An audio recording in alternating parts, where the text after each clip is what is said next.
right now. There we go, it's recording.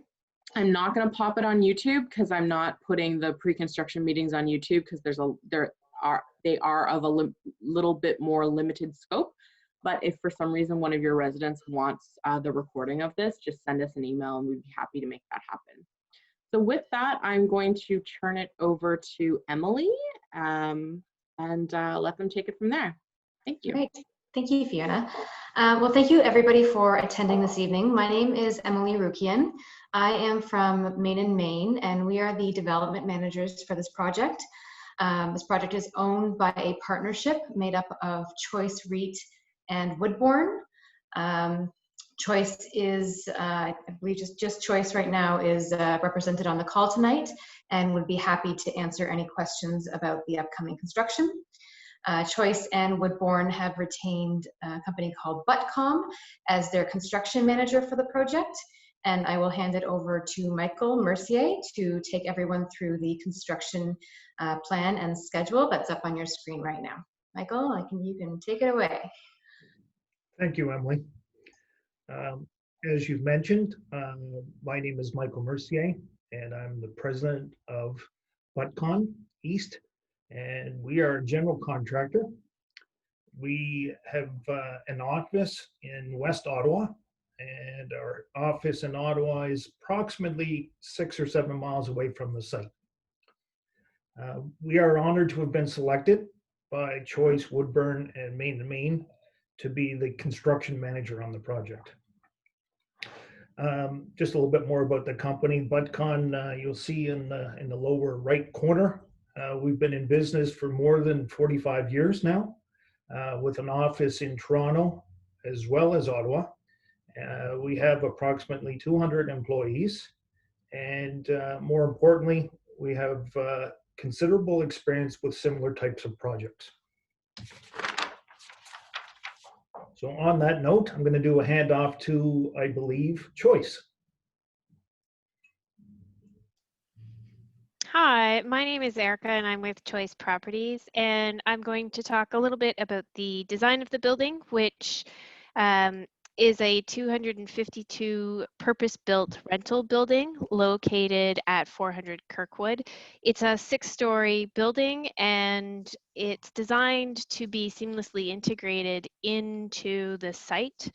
It is not going to take over any built form at this point. The design is intended thank you. The design is intended to sit entirely within the existing parking lot. So like I said, it's 252 units broken up with some larger units. So we have 2-bedroom units that are much more than your typical rental building. And we are integrating parking below the building. So the parking will include charging stations for electric vehicle parking, and we are designing the building with environmental energy sufficiency in mind.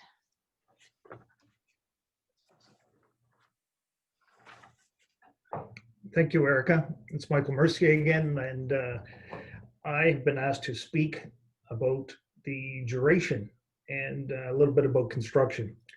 So our game plan as we sit here this evening is to commence a mobilization in the month of January.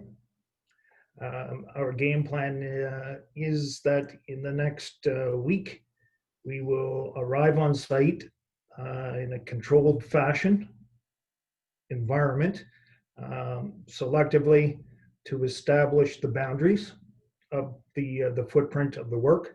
And the initial operation in the field will be to establish security measures, including a fence. The game plan will also be to commence concrete work, foundation work, late February, early March.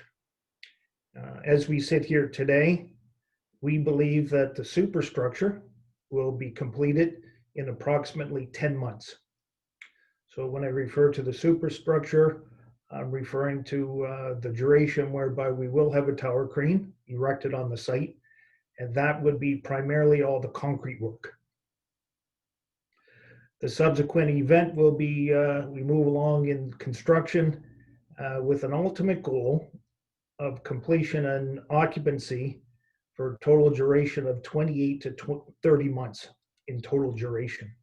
So that will take us to late spring 2023 from construction.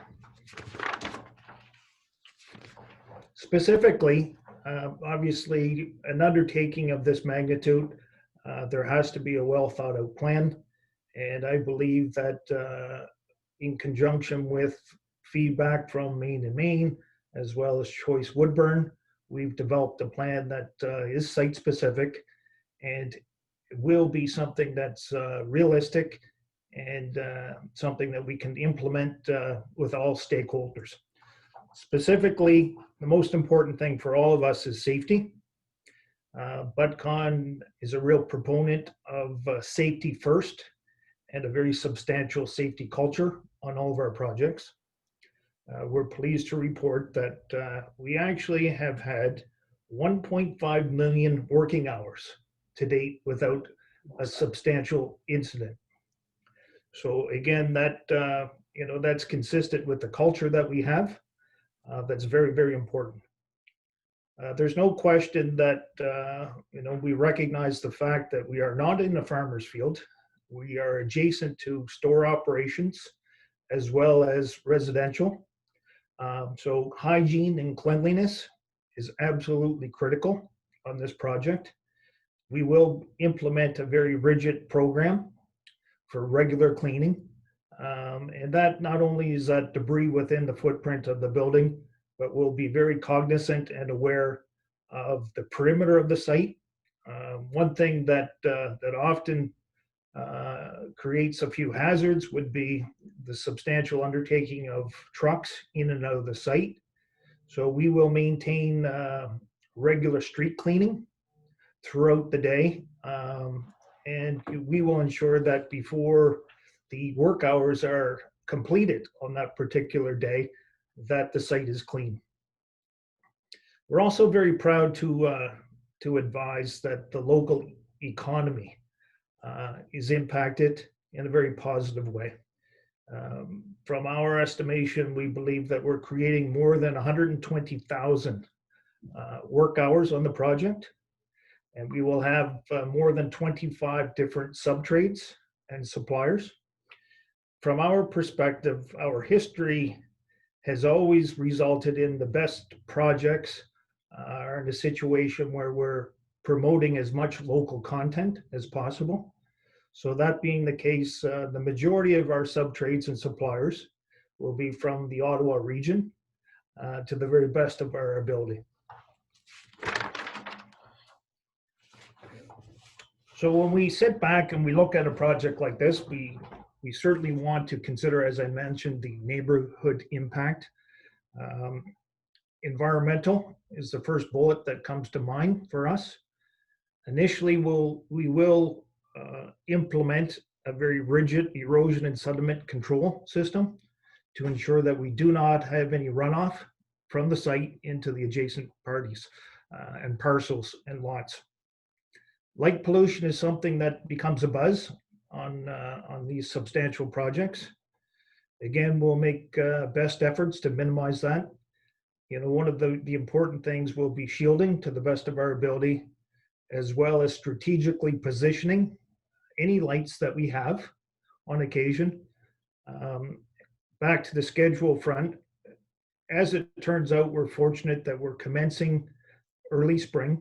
So what that does, it allows us to really take advantage of the long days that the summer will offer for a lot of the substantial concrete elements. And that being the case, that we really do not see ourselves extending beyond regular work hours, considering the time of the year of the start date. Noise pollution is something that, again, we have to be aware of and cognizant of. We will adhere to all the bylaws, and we will make best efforts in the event that something is more excessive than anticipated. If there are any issues reported, we'll take immediate and dramatic action. Waste plan, from a design perspective, I think the client, Choice Woodburn, as well as Main and Main, and all the designers are very aware of the importance of the environment and recycling. So we will have a very rigid plan in place during construction to ensure that we're using environmentally friendly products to the best of our ability. And not only that, the waste is redirected properly. The building is a bit of a tight footprint, there's no question. So we also have put some thought into parking. From a parking perspective, we've mandated that a lot of the sub-trades, as we're awarding contracts, will use carpooling to the best of their ability to bring tradespeople to the site. Within the footprint, Alex, if you can. Yes. Maybe you can refer to that master site plan. I think it's just, thank you. So what we've done in the master site within the boundaries of Loblaws, we are identifying and creating a temporary parking for construction purposes for the minimal tradespeople who will in fact have cars.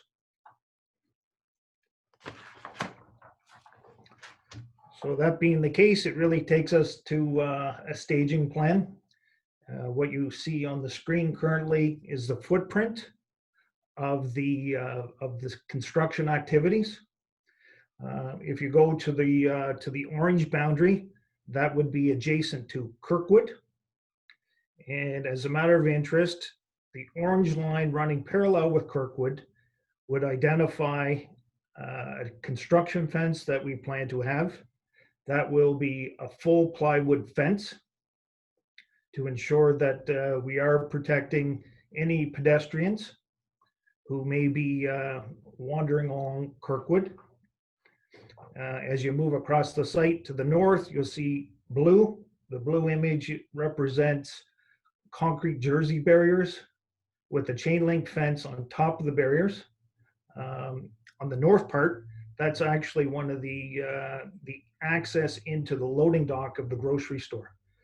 And that's often used by pedestrian traffic as well as automobiles. So what we've done here, we've incorporated some concrete jersey barriers, are referred to as on the base, and again with the fence on top, as well as fabric.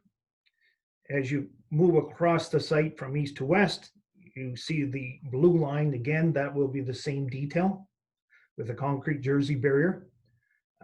On the boundary, which would be the southernmost tip, parallel with Byron, the red would represent what we refer to as a construction modular fence, which is a rigid fence, also with a fabric, vision fabric. That's the same plan. Again, on the master, as we increase the scale of the footprint, I refer back to the parking lot in the area identified as site trailers. We have earmarked a small area for trailers. As mentioned previously, the other area to the further western boundary is for construction staff parking.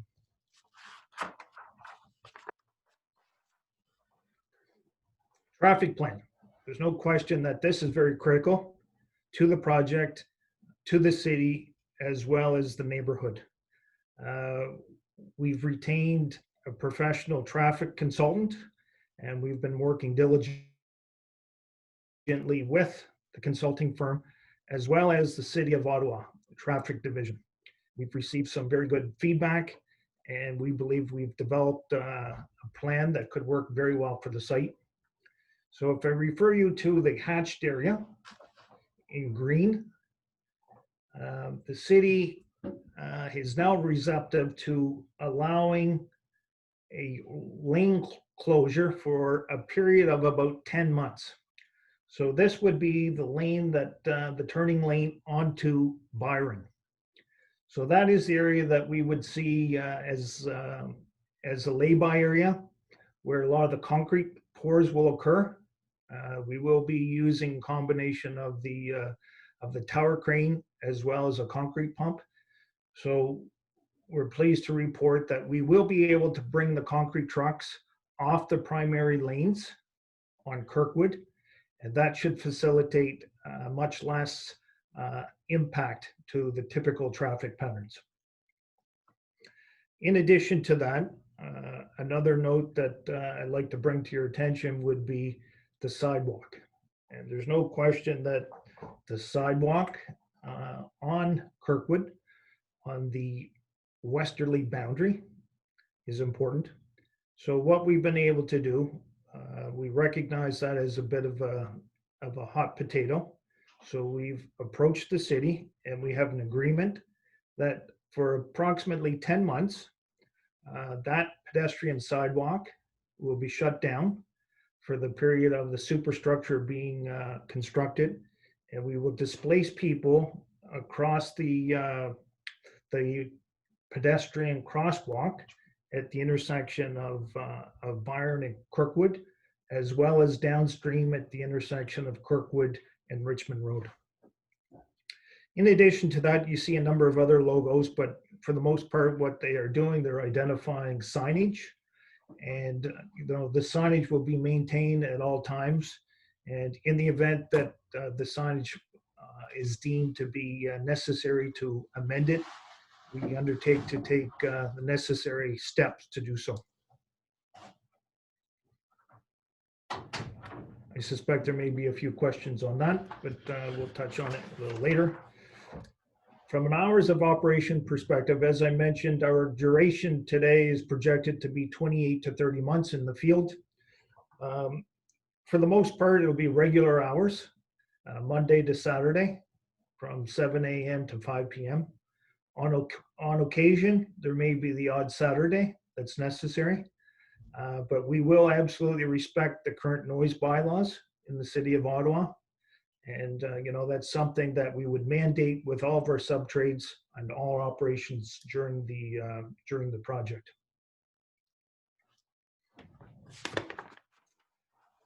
On that note, I would like to thank you all for listening, and we're certainly open to any questions the group may have. Perfect, thank you. So there are a few questions in the chat.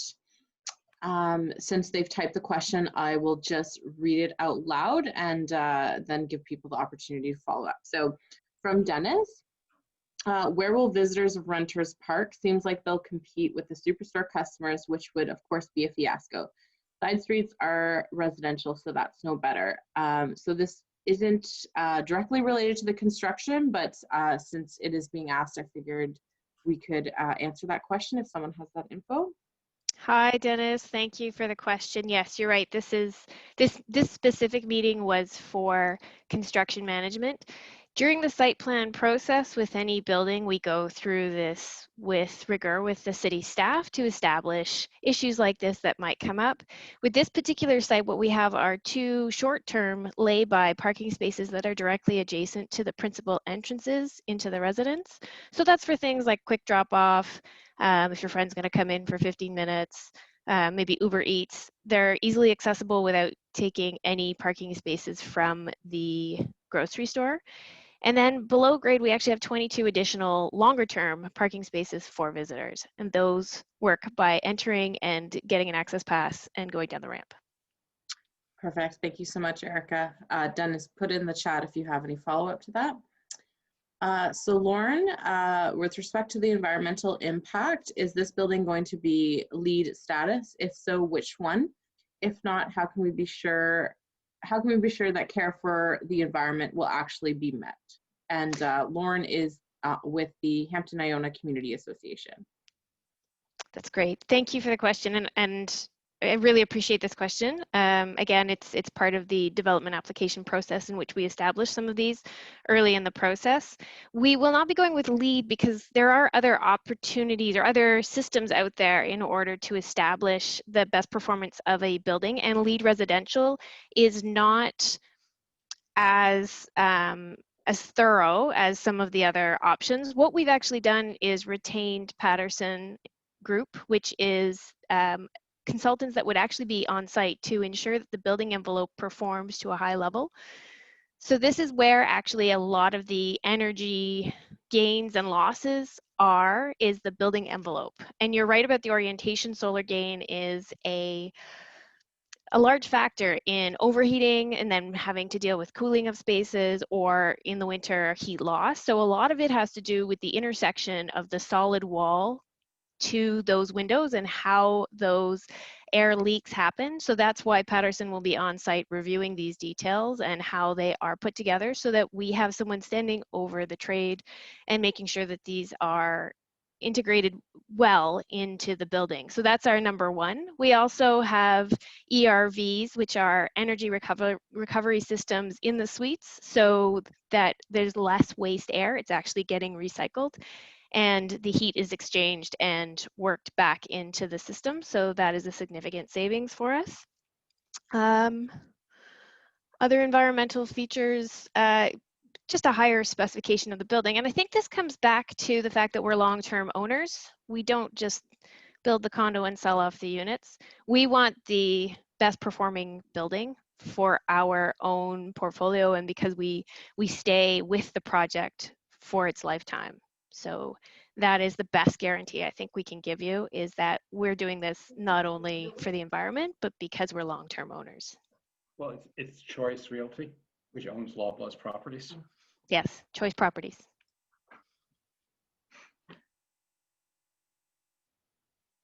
Is the landscaping going to be any better than what's built around the rest of that site? The rest Which of is the site, also the superstore? Yes, so we have, actually it's quite a nice landscaping design, and we're using permeable pavers, which will help with a filtration system that helps divert. And I don't know, can we pull up the renderings? Is that possible? They were part of that presentation. And they would have been part of the site plan as well. Yeah, so yes, so to answer your question, the landscaping is part of the site plan application process, which is part of an early design phase, and we have to meet city requirements. Okay, Lauren, do you have any more follow-ups It's on? a different topic. It's with respect to the parking. Can you hold that for a second, Lauren? Yeah. Because my next question in the queue is on the environmental. So I want to stay on that theme, and I'm going to come back to you, okay? That's Thank fine. you. Thanks. Sharon added, to Lauren's point, please expound more on the sustainable building design. Butcon has real-time energy management systems in some buildings, which isn't nice to see. Are you considering renewable energy? Relatively good southwest orientation. Also, infiltration is important. This is a low-lying area with some clay soil below. Flooding or standing water at least is bound to occur. What is your landscaping / stormwater management plan? So that's actually a loaded question because the stormwater management report is actually quite substantial, and our site plan is quite a thorough document. But I'm hoping that this rendering helps divert some of those questions to, or satisfy some of those questions, because there is a visual here. So what we see first is we have a green roof system that we are proposing. This is a artistic view. It has a bit more walkway running through it, but it is an effort to retain some of the rainwater, the storm water at the roof level, so it has evaporation opportunity as opposed to simply making its way down and coming into the parking lot. And then if you zoom in, I don't know if everybody has a clear enough view to see this, but we have a patterned, there we go. We have a patterned driveway that is happening around the hardscaping area of the building. This is permeable pavers, so they're not solid asphalt. They actually allow for some heat to escape to help with some snow clearing, and then also for rainwater management. It allows for a slow permeability before and evaporation as well, instead of asphalt. So it's actually quite a successful system. And then improved landscaping and green space around the perimeter of the site and at the sidewalk. And I think that's the short answer of the longer stormwater management report. I'm also going to, sorry, thank you, Erica. I'm just putting in the chat now the link to the inactive site plan application that is on DevApp. So if you click that link, it'll pull up the site plan, but the site plan has been obviously approved because we're at the construction phase. But some of those documents and information pertaining to landscaping on a more detailed level will be still on that site if you want to take a look. So next question from Charles. Will access from Byron Pathway continue during construction? Maybe I can speak to that one, it's Michael Mercier. Our game plan currently is to move that particular link. There are actually 2 pedestrian links to the parking lot currently.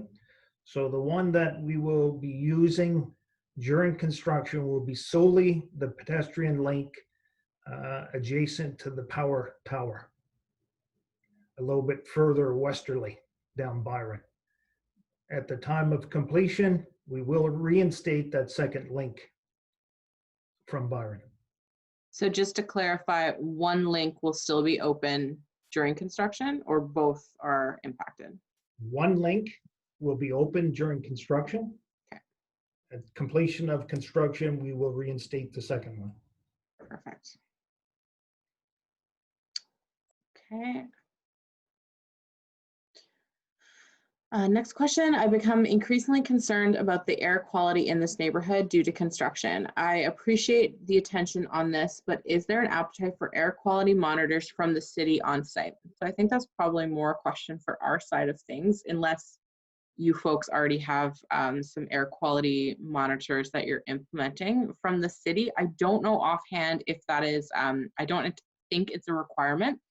But that's something I'm happy to take back. So Sharon, if you want to shoot us an email, I can follow up with building code and see what's involved with that a little bit more and get you some more detailed information, because I don't want to speak too much because I don't actually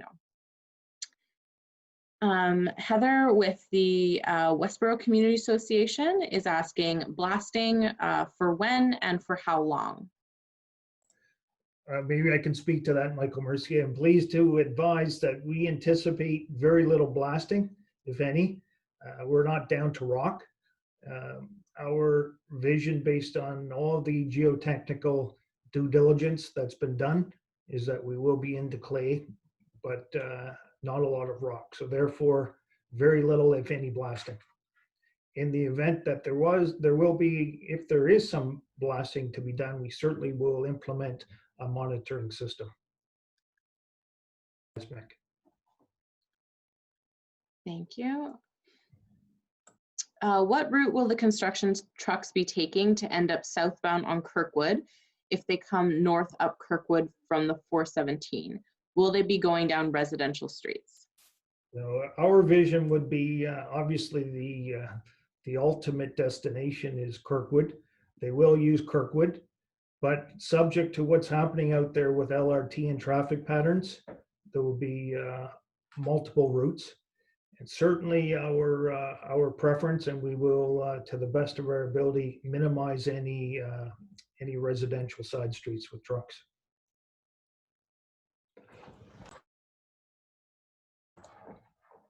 Sorry, I keep muting myself. Technically, all residential streets are no truck streets.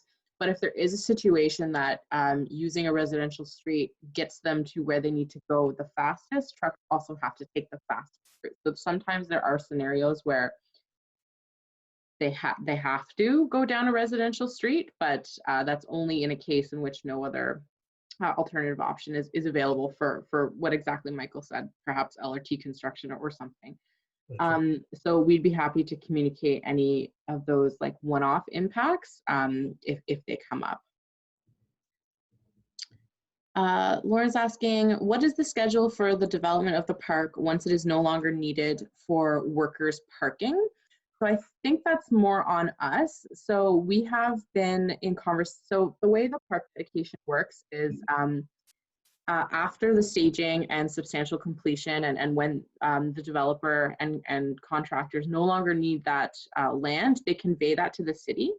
And at some point, we will start undertaking a city-led park consultation for that space. So we've already started speaking to the Parks Department about that consultation because we kind of want shovel-ready plans for whenever the staging area is no longer needed and gets conveyed to the city. We don't want to start the consultation at that point. We want to start construction of the park at that point. So at some point in the next year or so, we'll probably just do some due diligence and get that consultation underway.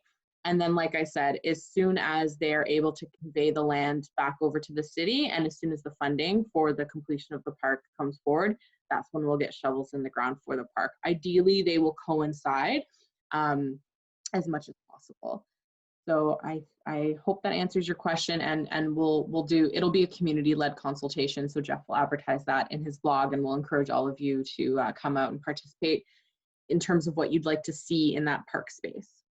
I don't know if anyone from the team wants to add anything else to that, but that's my understanding. Okay.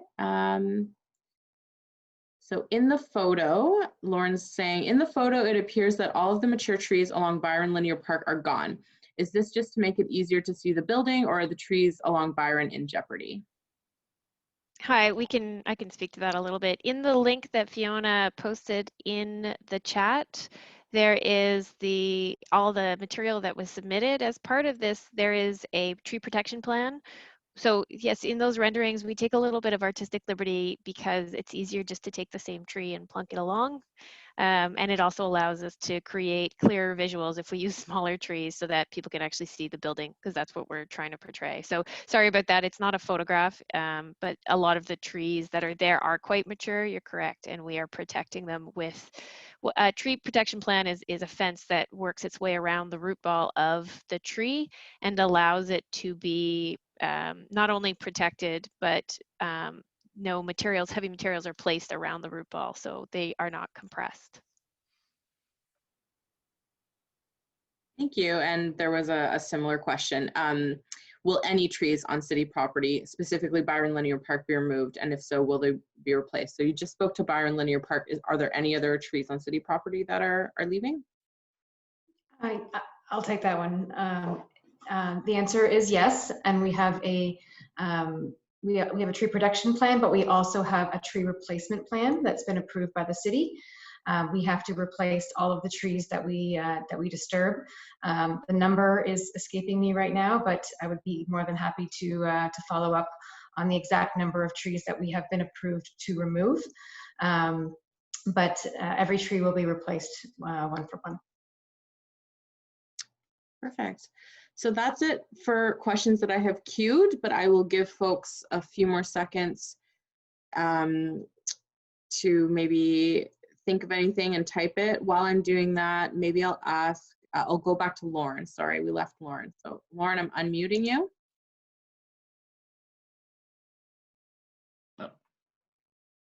I guess I wasn't clear when you say that some trees will be removed. Are those the smaller ones along Kirkwood?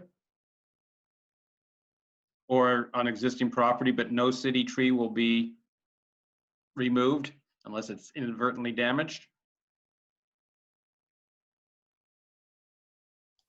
Sorry, just to clarify, the trees that are are within our property line and part of our reworking of the stretch of land that is adjacent to our property line on Kirkwood, yes, that area will be re-landscaped.